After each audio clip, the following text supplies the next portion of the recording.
Hallelujah. আমি পড়ছি ইফিসীয় 5:14। এখানে লেখা আছে, হে নিদ্রাগত ব্যক্তি, জাগ্রত হও এবং মৃতগণের মধ্য হইতে ওঠো, তাতে খ্রিস্ট তোমাদের উপরে আলোক উদিত করিবেন। হালেলুয়া।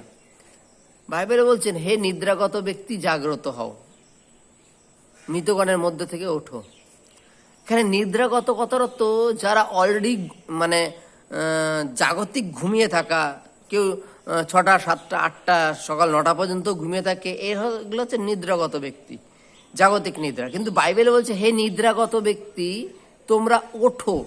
হালেলুয়া। তাতে কি বলছে?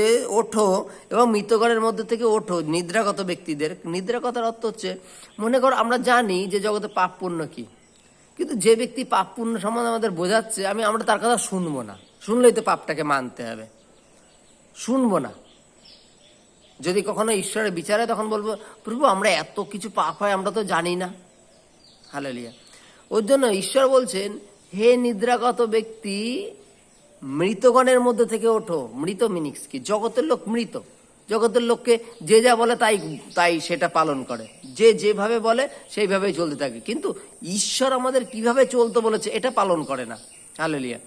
বলছে মৃতগণ, জগতের যার কথা তুমি মানছো, চলছো, জাগতিক মানুষ, তারা হচ্ছে মৃতর সমান। হালেলুয়া। বলছে মৃতগণের মধ্যে থেকে ওঠো, তাহাতে খ্রিস্ট তোমাদের উপরে আলো উদিত করিবেন। হালেলুয়া।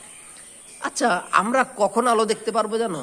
যখন আমরা ঘুমের থেকে উঠে আসবো। তখন কেউ যদি ঘুমিয়ে থাকে ঘরে, তাহলে সে ঘুমিয়ে থাকা ব্যক্তি, সে তো সূর্যের আলোটা দেখতে পাচ্ছে না, না। কিন্তু যখন সে ঘুমের থেকে উঠে বেরিয়ে আসবে, তখন কিন্তু সে সূর্যের আলো দেখতে পারবে। তদনুসারে কি বলছে?